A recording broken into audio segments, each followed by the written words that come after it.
As the director of youth programs at Beam, I've helped to expand the learning opportunities for youth and make sure that they're connected to empowering paid work experiences. So a youth has a learning opportunity and then they're paid later for a work experience. And in addition to employing high school and college students as project leaders, we expanded our work-based opportunities this past year to include a youth research cohort. So the youth that we work with at Beam Center, they represent the incredible diversity of New York City as a whole. And when project leaders are working in after-school classrooms, which are now online in Zoom rooms, much like this one, they are mentors to children who live in their neighborhoods and they speak the same languages. This is a screenshot of our research team. They are a group of high school and college students who are conducting a 2-year research study around youth and digital health. And if you know anything about Paulo Freire, this research is very much founded upon participatory action research methodologies. And when we designed this job opportunity way back in January, we expected it to be fully in person. And yet the pandemic obviously forced us to acknowledge that this was not going to work and that remote work of the present and future for many work opportunities in the present and the future are very much going to be remote. And if we were going to really support youth to take bold steps into the 21st century workplace, we had to make sure that we were helping youth develop these skills. There are a lot of young people in our city right now who are having to choose between staying home to attend school remotely or leaving home in the midst of the pandemic to earn an income for their families. And I'm really proud of the fact that in 2020, we paid youth $130,000 in stipends and salaries to work for Beam Center. So $130,000 we paid to youth in stipends and salaries to work with us. And considering all of the turns that this year has taken, I think that's a pretty enormous accomplishment. In New York City, there are approximately 1 million students in public schools. In Beam Center, we work with around 7,000 of them annually. On the face of it, I would say that doesn't sound very remarkable, but I think it's in fact the ways in which we partner with organizations, in particular, the Department of Education, the Department of Youth and Community Development, after school programs, we're partnering with teachers and with other community organizations. I think our practices are creating an enormous ripple effect in the field. And what's more, this figure actually doesn't include the number of children that our teen project leaders are working with in after school programs. But tonight we have 3 guests who are going to speak specifically to this point of collaboration and cooperation. Like most organizations in 2020, we witnessed a significant loss of funding and partnership opportunities that are truly the foundation of our work in New York. This spring, I was completing my master's in youth studies at CUNY, and it was really painful to hear some of the stories that my colleagues and classmates were facing. People lost work and programs disappeared overnight. I think most people are really aware of what happened. But knowing that everybody was going online or everything was going online, we suspected at Beam Center that few organizations and schools were prepared for this digital transition. And so we decided we were going to get a jump on that. And we were going to support all of our partners. So we developed a suite of Beam Anywhere projects. You can find those online. And these are projects that children and teens can make at home with very few materials. And we set our sights then on developing 4 major remote programs to implement over the summer. So that's how we were being responsive back in March and made it through the summer. So why are we here? Well, frankly, because we need your help. And every year we set a fundraising goal to help us prototype projects and programs that don't necessarily have a program partner to financially support them, but these are projects that we think are essential to our work. For example, here we have a photo of the beam truck. This is a project that paid for from out of our general operating budget, and it's a truck that traveled around the city this past spring to meet the 500 youth that we were working with online. So here you can see a bunch of students up in the Bronx who are receiving their certificates of completion for the Learn Anything program that they worked with. Back in March, we set our fundraising goal, our annual fundraising goal at $125,000. And now it's pretty clear that we're gonna need more. And not just because it's gonna help us grow, but it's really helping us survive. We're going to do that with you. And so our new goal is $160,000. And we're gonna reach this by the end of 2020 with your help. And I think it's ambitious, but we are in an ambitious community. Our current deficit for 2021, our fiscal year of 2021, is a little over $200,000, but we're really confident that we have a plan to overcome that. But individual giving is an important, critical part of making up that difference. So without further ado, I'd like to share a video of the work that we accomplished this year.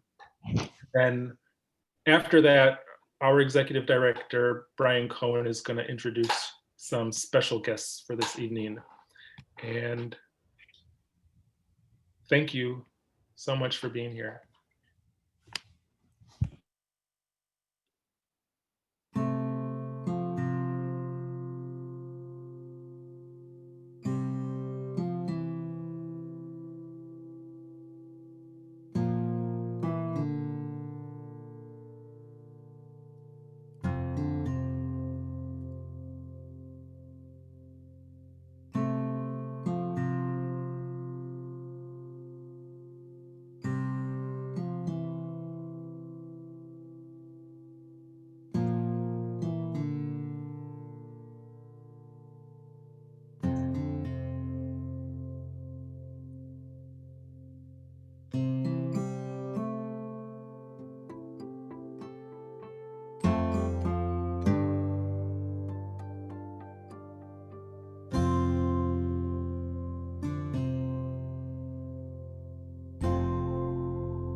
That is so cool. Look at that.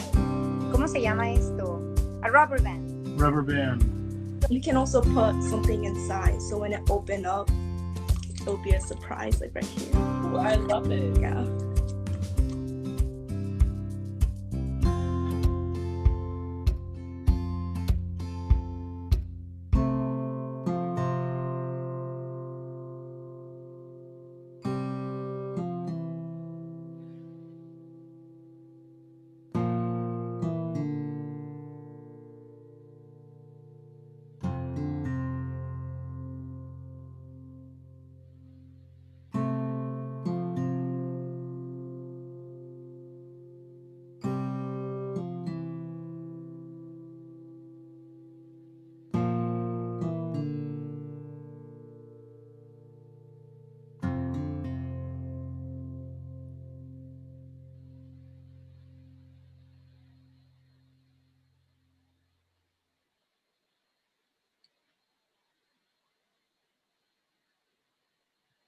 All right, thank you very much, Calvin, for that great introduction and your beautiful words.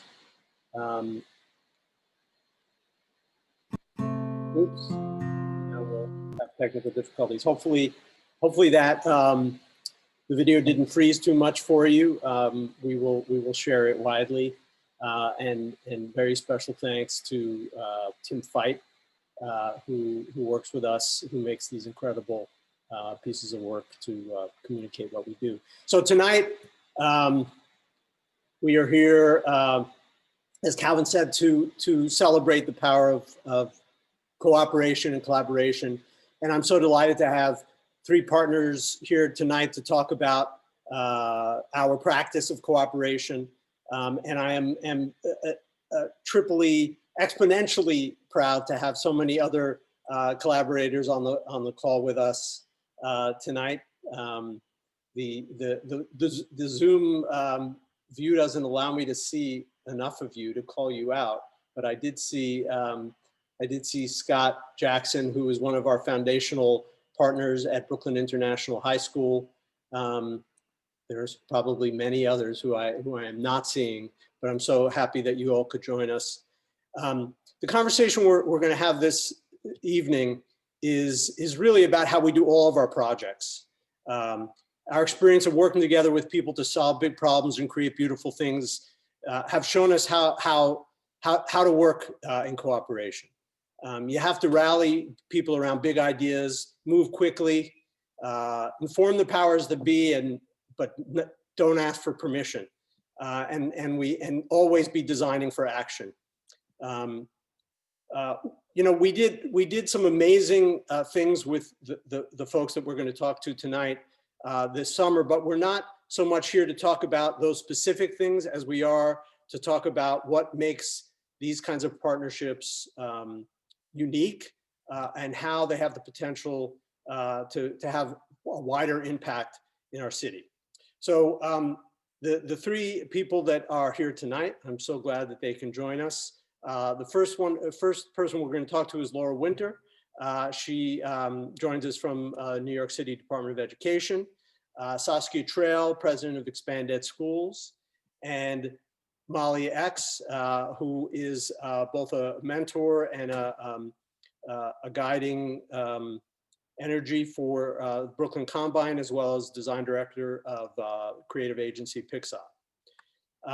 So we're going to start with Laura, and I'm going to apologize in advance because this is a format that I've never been involved with before. So we're gonna do our best to have a conversation. And again, we encourage you to put your thoughts and questions in the chat.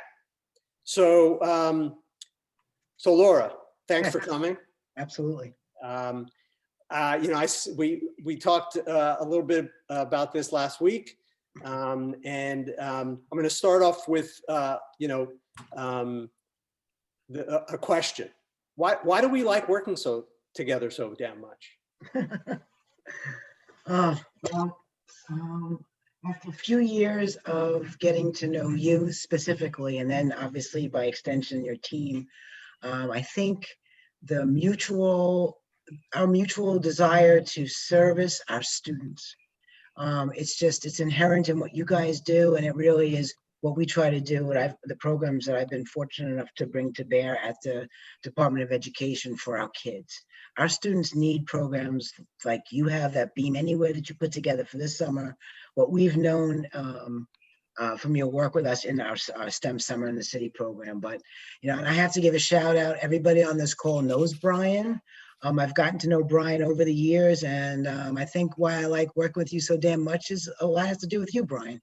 You're just a really special man, and you really have the energy to do what's necessary for our kids. So I think that's part and parcel of why I really like working with you so damn much. Well, thank you, Laura. I mean, the thing that is so interesting about this STEM Summer in the City that we started doing a couple of years ago, to me, is that it highlights it.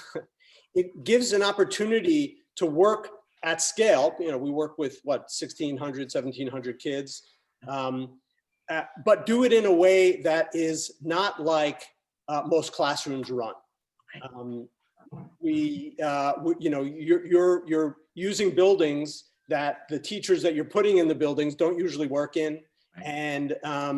And we are training them to work with students in a way that is different from their regular classrooms. Can you talk a little bit about that?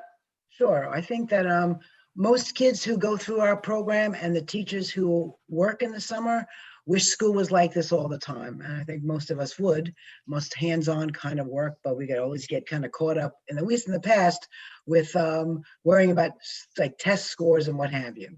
But as Brian just said, we have particular sites where we run this program. We service up to about 4,200 students in the summer. We'd love to make that number a little bit higher too. And I'm hoping this summer, with fingers crossed, that maybe we really could bring the program back.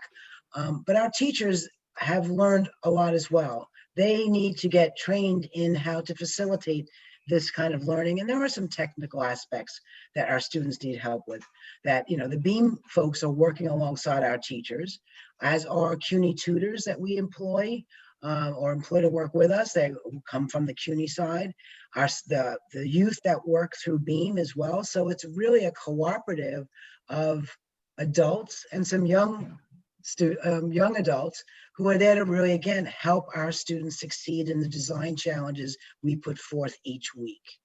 So it's a little bit of a unique situation because, again, the teachers aren't from that school, and they love and miss each other. In fact, the camaraderie they've been having since we didn't get together last summer has been pretty interesting to see how the cohorts of those teachers are still very, very close. That's great. Yeah. Like cabin counselors, like people who work at summer camp and then can't live without each other for the rest of the year. Exactly. I said we wouldn't talk about what we did this summer, but I have to say that when we decided to do Future Humans without really knowing how we were going to pay for it, and we made 500 kits to distribute, I called Laura, and Laura did not hesitate for a second. Put me in touch with a number of schools, rec centers, the District 6 in Upper Manhattan, and was pulled up right in front of the Beam Center and loaded her SUV with kits to deliver, to help us deliver them. It was an amazing effort that we were proud to have her part of, and it was all because she wanted to do it. So, Laura, thank you so much for talking to us tonight. We appreciate your partnership. And we look forward to doing more of it, officially and unofficially. Same here. Excellent. Thank you, Laura. Sure, absolutely. All right, the next slide, I'm going to preview.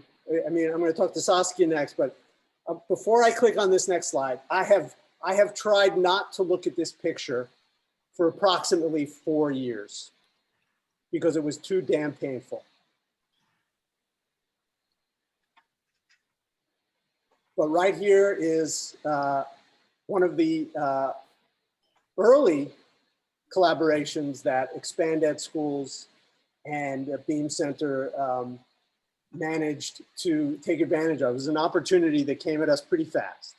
The young woman standing next to the president is Sophie Alvarez, a young woman who started with us from Brooklyn International as an apprentice, went on to work for us in many different ways, including as a camp counselor at Beam Camp. Saskia, welcome. Thank you so much for talking to us this evening.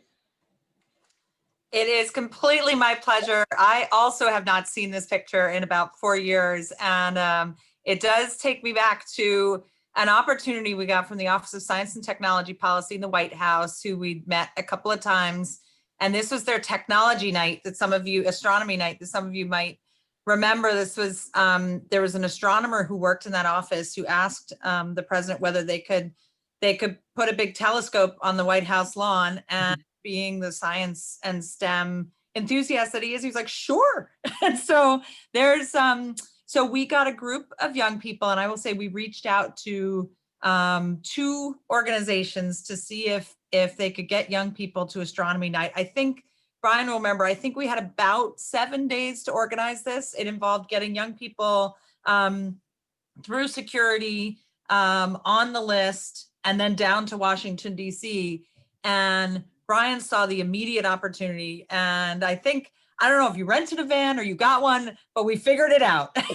And it involved talking with the White House about whether undocumented students could get through security, like what would happen with background checks, and making sure that young people and their families would be safe if they did do that, and there were security checks. And then little did we know, Sophie would be the one who ended up explaining the telescope to the president and being on the live stream from the White House, looking up at the stars with him. And I think what a fitting tribute to, like, it takes 7 days of very quick planning, a lot of flexibility, but just this sense of like, we got to do this. This is going to be really good. And this picture kind of confirms like it was in fact really good. She was amazing. And seeing them together, looking up and into space is pretty inspiring. So now we can start looking at it again, right?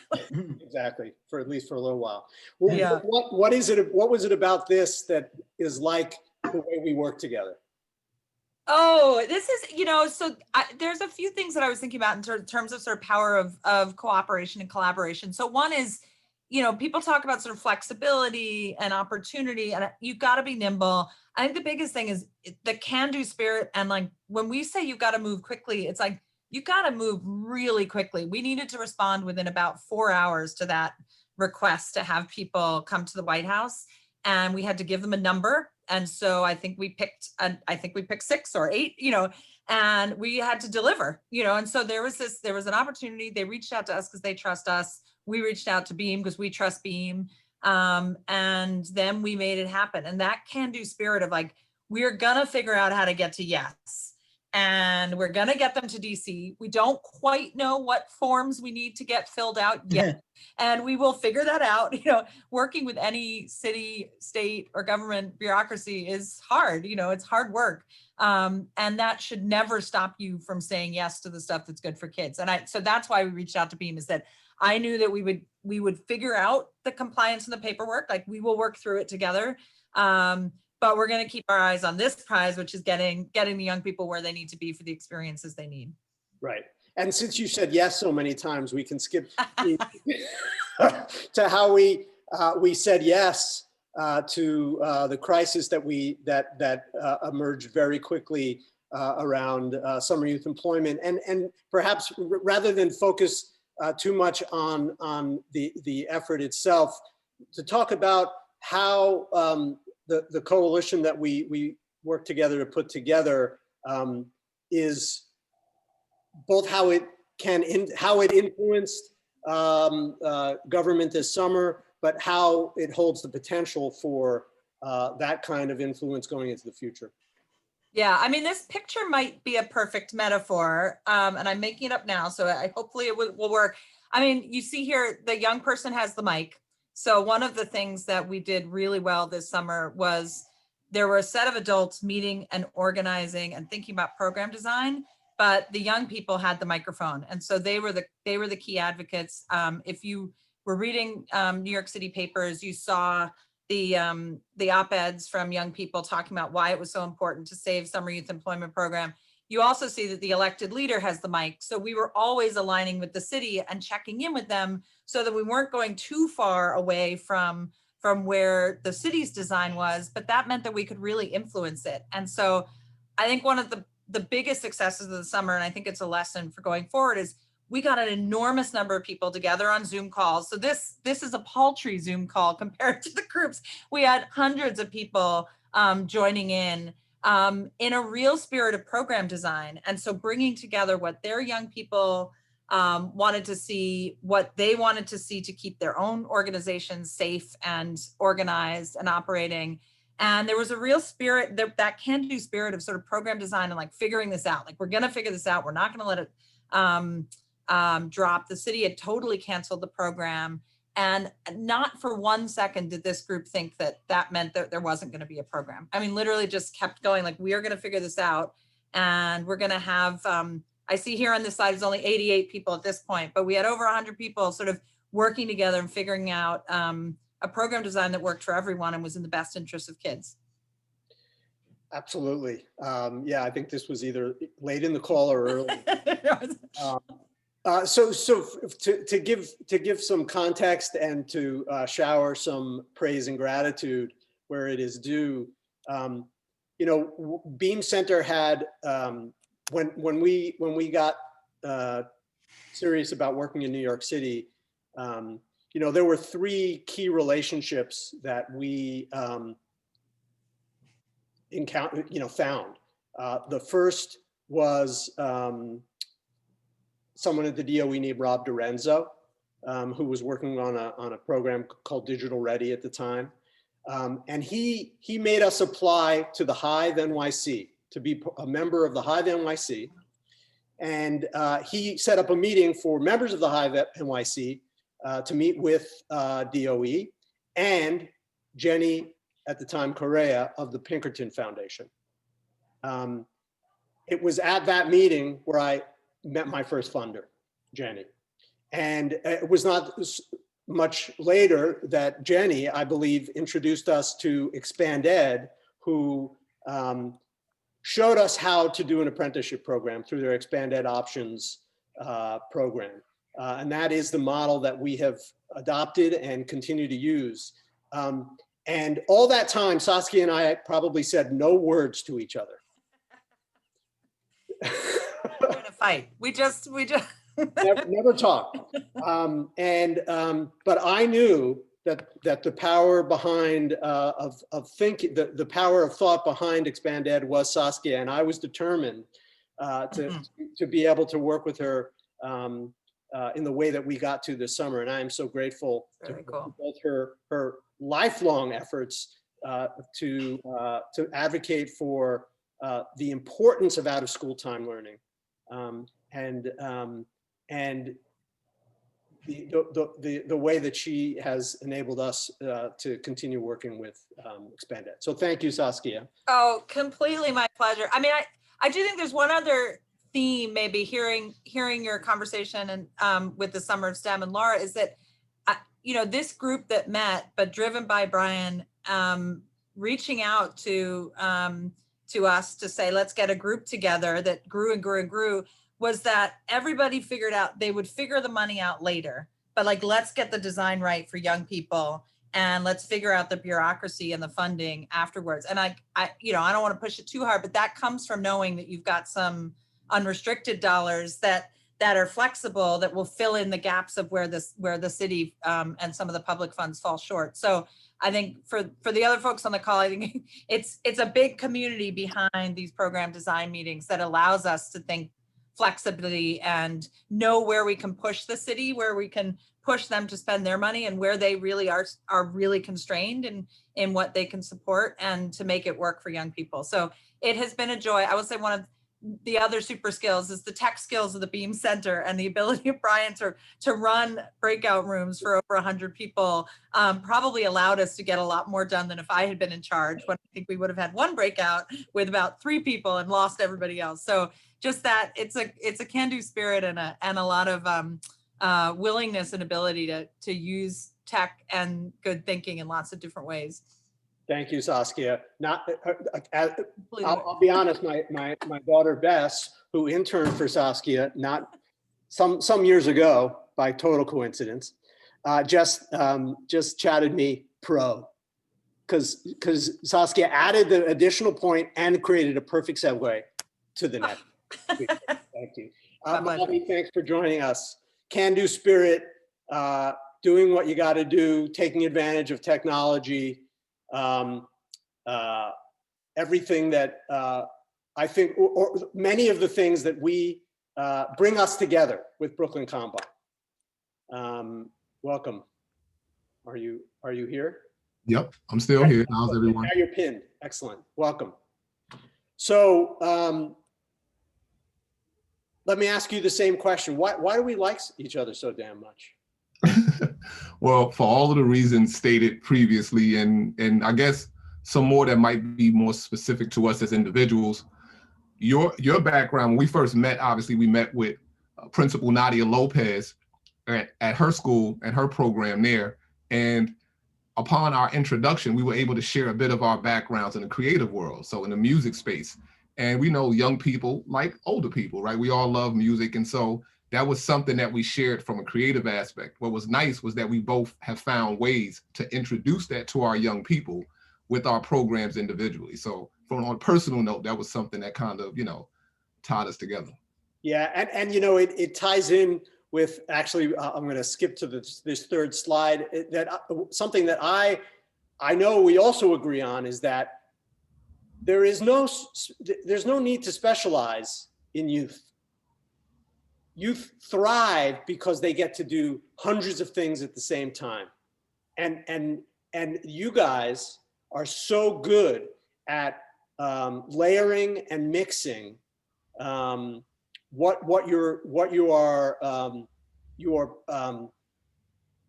doors you are opening for the young people that you work with. No, absolutely. And we were excited to bring some of that to our partnership as well, because absolutely our focus is tech and is primarily web driven.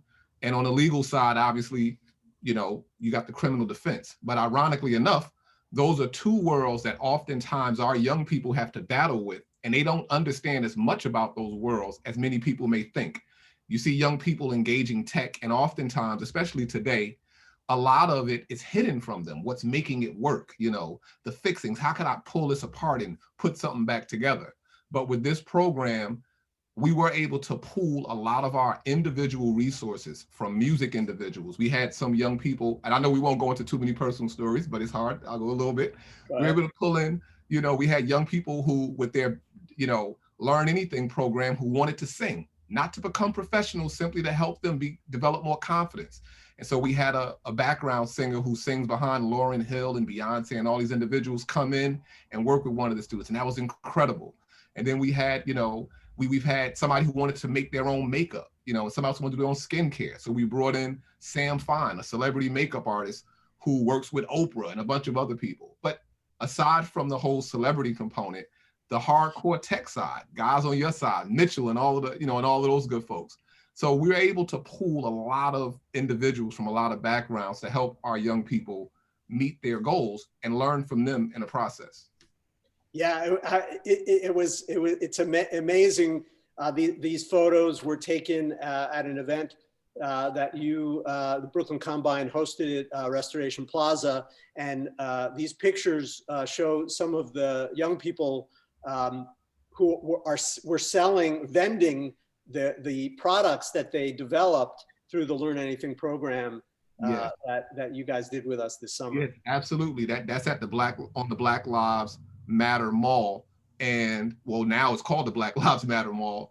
And basically, the city was honoring us with a Combine Day for some of the work that we do, and so we were very grateful. And we asked them, would it be fine if we brought some of our young people from the Learn Anything program that we're doing with Beam Center? They were ecstatic. And of course, the young people showed up, and it was phenomenal. I mean, people were flocking to their booths. That many of them had a confidence in communicating with the masses that they did not have in the beginning of the program. So it was fantastic to simply see them that engaged, and in that moment to see their community in a very different way. Yeah. These are people they walk past every day, and to see these people interested in what they have produced in this program was remarkable. It was absolutely remarkable.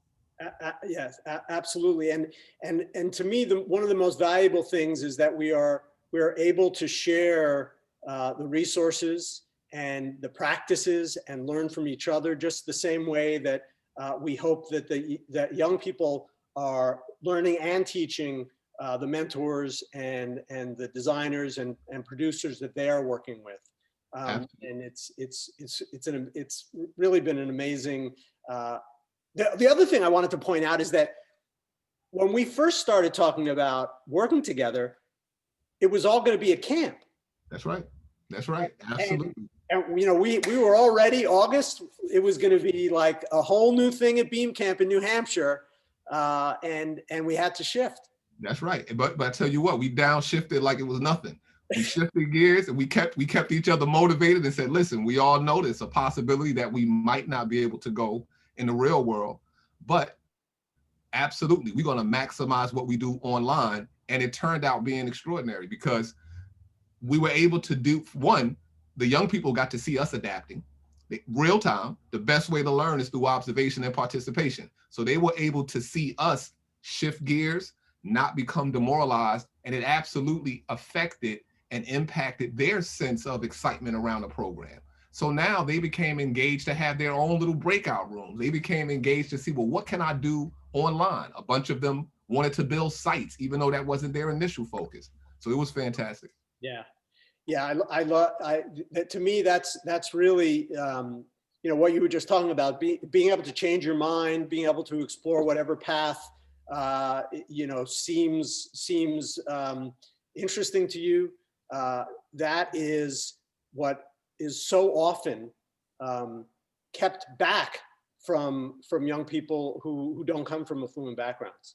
Absolutely. Somebody mentioned Paolo. Somebody mentioned Paolo early on, and of course, obviously, his work is instrumental and influences all that we do, and I imagine nearly all over the world. But I think about him as a young man having to steal food for his family, and for that spirit, that's an adaptation. That's doing what you have to do. Okay, that spirit, which I can personally relate to, and a lot of our young people can relate to, but also learning how to maintain that mentality, but put it towards that which is productive when you can. These are life skills that so often mentorship focuses on the business community and personal development and what have you. We need to see it put back in the education space. And programs like this are absolutely doing it. Yeah, so I hope someone wrote that last sentence down, because that is it. That is it. It's not just about business. It's not just about anything. It's about relationships and building a network and exploring interests. Thank you so much, Molly. Excellent. Thank you so much for talking with us. I can't wait to go to camp. All right. Well, that's thank you so much. So you've heard from some of our favorite people. You know, I want to open the floor for any thoughts, questions that people want to either vocalize or put in the chat. If the, you know, I'm going to be silent. We can play school. Welcome, Johari. Johari has just joined us. Any thoughts that anyone would like to share or reflect on?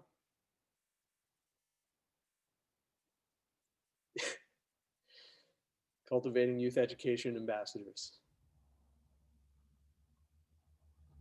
I could talk a lot about John Reinfelder, but I will resist. You know what? I love to add one quick comment though, because please. I see that statement there, and I love that, cultivating, you know, youth education ambassadors.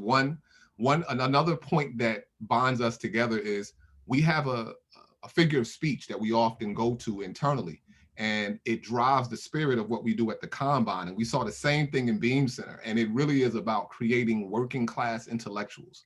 And so in that, these individuals, our young people, become ambassadors for themselves, for their community, and they commit themselves to a life of intelligentsia. This is not something that is the reserve of these, you know, high towers, these distant places far away. No one has a monopoly on education. No one has a monopoly on curiosity, and however far it may go. And it's that spirit that we really seek to keep alive and embolden the moment we see it. And if we don't see it, we want to encourage it. We want to help it develop. So we saw that in Beam Center, and that's likely why we'll continue to work together until we're not able to do it anymore. Absolutely. Couldn't agree more with what you just said. Thank you. Thank you for saying it. Okay, we're going to move forward. But before we do, I just want to give a brief outlook on what comes next for us. Yes, as Calvin said, we are looking for everybody on this call's cooperation and collaboration to help us achieve the things that we want to achieve, but we do not stop looking ahead. There are two things that we are very excited about. One in the near term, one a little bit further out. as you may know, we began working on our second New York City Beam project, designed by Shervon Nichols, a tribute based on the work of Lewis Latimer. We had to suspend the work in March, obviously. For the last month and a half, our Beam Fellows have been in the shop in a safe way, and they are building this, this piece. It is spectacular. We know it will end up living at the Lewis Latimer House in Queens at some point in the next year or so, but we are very confident that we'll be able to make an announcement very shortly about a premiere installation in Brooklyn. We deeply want it to happen because we think it's both symbolically important for us and as our president-elect said, as a beacon for the globe. Hey, Brian, Yes. we have a question from Alex. Yes. Alex Woody, she asks, post-COVID, do you think you will stick to virtual programming for some things? This experience and this past year has really enabled us to see that the world is our oyster, and we're able to connect and create Beam and expand it outward into the world, so long as there's an internet connection. Over the summer, we were working with kids, a couple kids in Dusseldorf in Germany, other kids in the Midwest who are participating in Future Humans. And so we see that the internet is expanding our opportunities, and it's probably one of the benefits to this past year that we weren't really thinking previous. So there is no replacement for in-person relationship building and in-person learning, but post-COVID and into the future, the remote environment is definitely going to be a part of our work. Yes, significant opportunities there as well. And then finally, and I'll leave it here, is that a lot of you heard us talk about our big dream about putting a camp on Governor's Island that would be available to all. Well, any big dream has to come in steps. And this summer we had artist residency in one of the houses on Nolan, the Nolan Road area. Next summer, we are very confident about having a larger footprint that would involve both a house, a workshop space, and some open green space where we can start piloting that big dream. So more to be said on that soon, but wanted to share it all with you now. Okay, I think I am now handing it off to Grace, our Director of Development. Hi, I'm Grace Friedman. I don't know if I'm highlighted yet or not. Maybe Brian will be able to do that. But I just want to say thank you so much for coming on this call, and to all the guests who have shared some of their Beam experiences. Just listening, I feel like there's a few things that really resonate with me. One is that Beam Center does not give up on youth. We do not give up on our big ideas. We're still doing our New York City Beam project. We're still going to make inroads into doing something on Governor's Island, and we're still committed to serving hundreds and thousands of youth, whether in person or remote. And that's really exciting. And the other thing that really comes, I mean, we had talked about this being the theme, but actually hearing people tonight is, you know, really the power of networking and collaboration and cooperation. So much of why Beam has been successful is because people believe in it. We've worked together on a project. We're uniquely excited about what's happening, and people want to help and contribute and make sure that we can reach more kids and be part of it.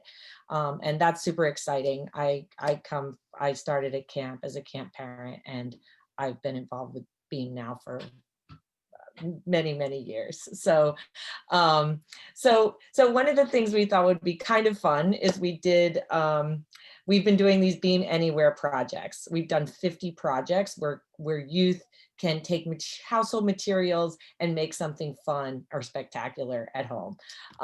So it's pretty spectacular to raise money for something that you love, for something that you believe in. We put together a Beam Anywhere slide deck, again, just sort of for fun, but also to show that it's pretty easy to make a big difference.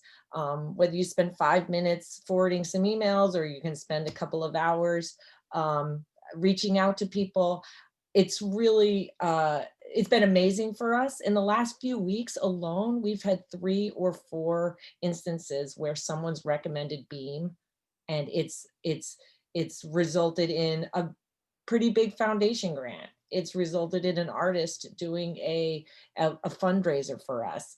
It's resulted in new people learning about Beam and making contributions. So, you know, I'm going to send this out to people. I'm going to send out this Beam Anywhere deck, and I'm going to send out a media kit that Calvin put together, but it's actually pretty simple. The first step is making a donation yourself if you haven't already. Any amount makes a big difference, but you know, we're pushing to our year-end goal, and now is really the critical time, because what we raise in the next 6 weeks will make a huge difference on what we can offer to kids next in 2021. That's just the way it works. And you know, and really the few things you can do are forwarding our emails. Most of you are on our email list. As you know, you get many emails asking for money. Many of them go in your spam or promotions box. If you feel compelled to forward that email with a few words about what Beam means to you, if you some inspiring story you've heard tonight, it makes a huge difference. And it, you know, we've seen it work, it will help. So, and if you want any support from us, any other pictures beyond the media kit, we're happy to do that. And then the other couple of steps are, Facebook is very powerful. As you know, Giving Tuesday is coming up. It's sort of a thing where people feel annoyed by it because there's so many asks, but really people have made it a tradition to give on Giving Tuesday, and a request from you, a Facebook fundraiser from you can make a huge difference. So if you're willing to do that, Facebook makes it pretty easy, and we're happy to support you as well. And then the last thing, I just want to have everybody mark their calendars for December 17th. We're having like a donor celebration party for our Beam On. Brian's modeling the t-shirt. As some of you know from camp, every year we do a camp t-shirt, and Brian felt like this 2020 was the project, surviving the challenges of 2020, and all of our community came together to do it, and we're having a t-shirt. And we're gonna have a party and do a virtual toast, and it would be fantastic for all of you to be part of that. So so we will send more information out about that. I'm Grace at beamcenter.org. Feel free to reach out to me for any questions. And then, and again, we are just deeply grateful for any help and participation you can give. Lastly, we want to end on someone who made this all possible, our Beam Camp co-founder and our board chair, Danny Kahn.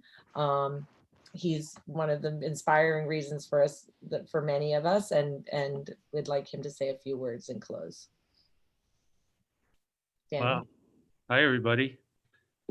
Amazing, really amazing. Great people, great projects, great work.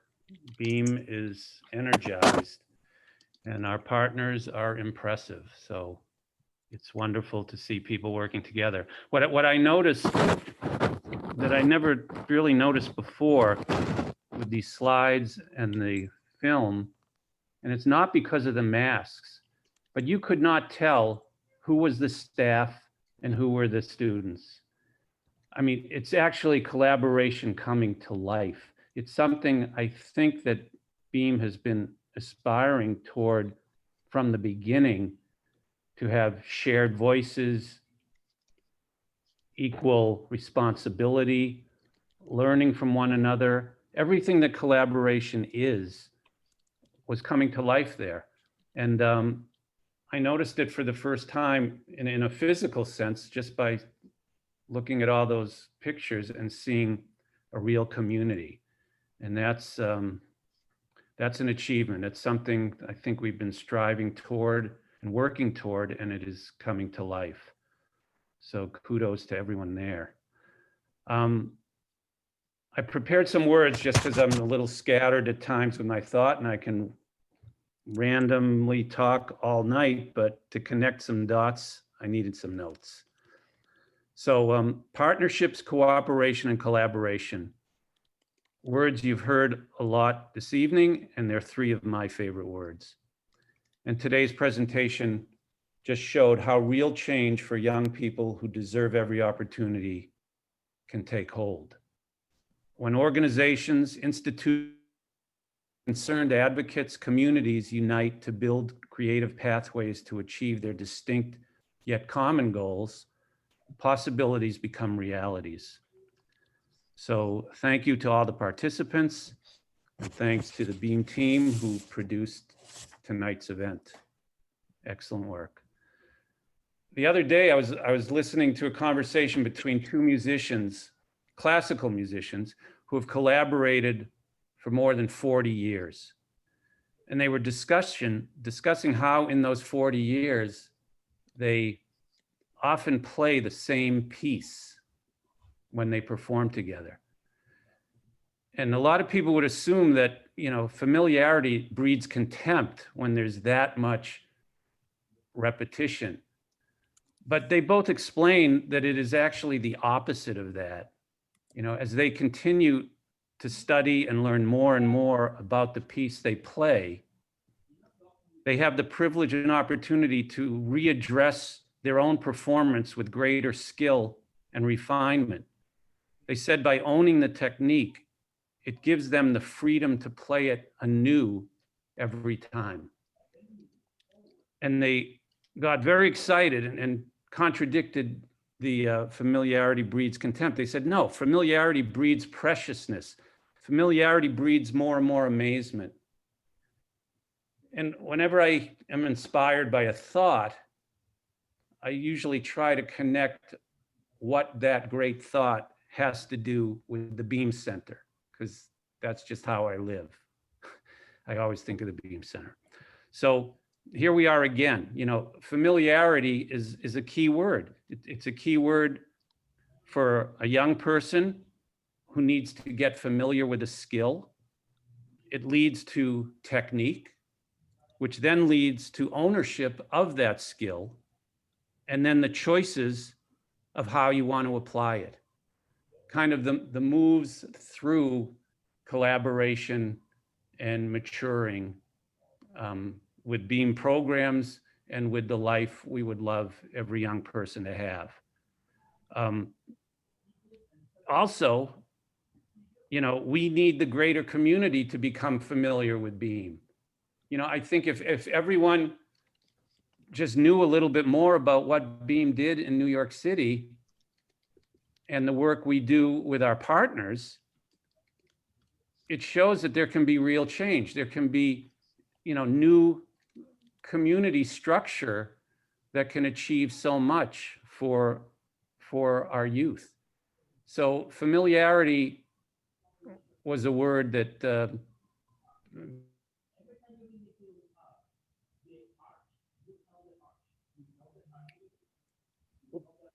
We lost him. We lost him. Can you guys hear him? No. Ooh, Danny, we can't hear you. what do you mean? Can you hear me? Yes, now we can hear you. Okay. Familiarity is a word that. Okay. I agree. The word. It's just the word that I connected with this week, and thought I'd share and think about how we can take action with it. Thank you. Then there's essential needs. Everyone's talking about what is an essential need. It sort of prioritizes what we have to do, what's more important than something else. hard to answer. Right now, at a time of crisis, I think there's 5 that come to mind. Maybe there's more. Food, shelter, healthcare, income assistance, and the needs of young people. We concentrate on young people. Beam Center is an essential service. We have provided isolated and often ignored students with attention that they need and they deserve. And we want to reach as many of them as we can now and moving into the future. So consider that, help us spread the word, give what you can. It's an important time. On behalf of my fellow board members, I want to acknowledge and extend appreciation to the entire staff of the Beam Center, including the younger staff of interns, apprentices, and project leaders.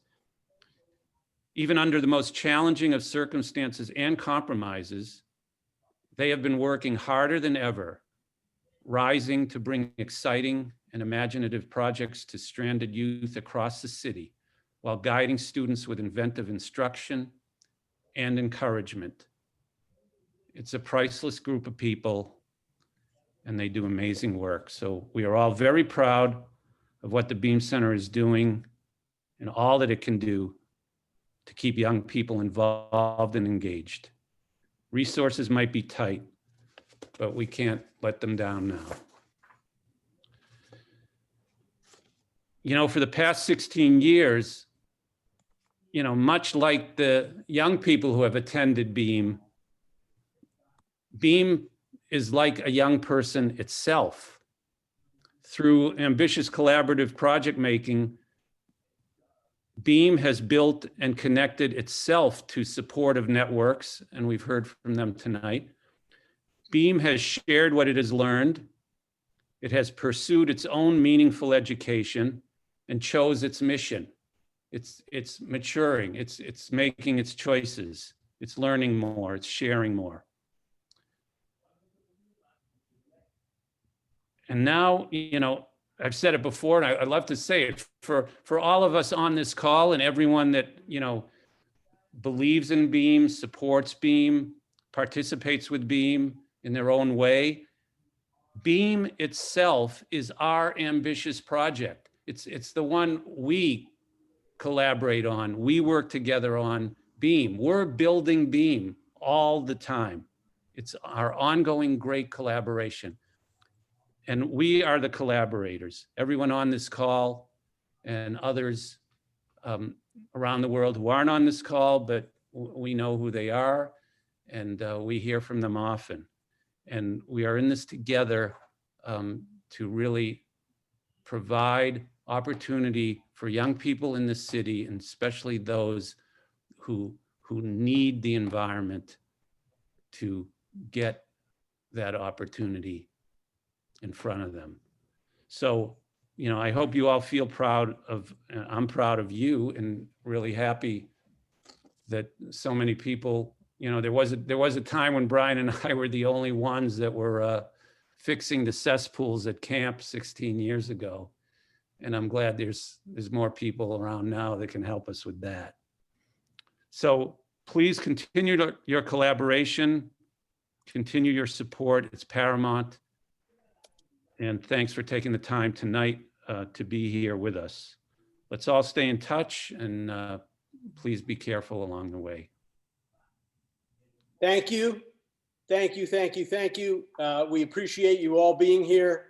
6:36, we try to run this train on time or close to it. We appreciate your help, your attention, and vaya con Dios. Thank you. Thank you, Saskia. Thank you, Laura. Thank you, Molly. Thank you, Brian. Thank you, Beam folks. Thank you, Good night. everyone. Thank you, everybody. Peace. Thanks, everybody. Have a good night. Take care, everyone. Thank you so much. Bye. Bye-bye.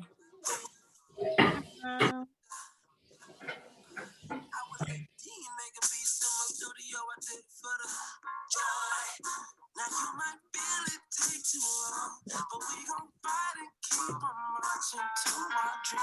Bye, everyone. Thank you, Jeremy. Thank you, Jeremy.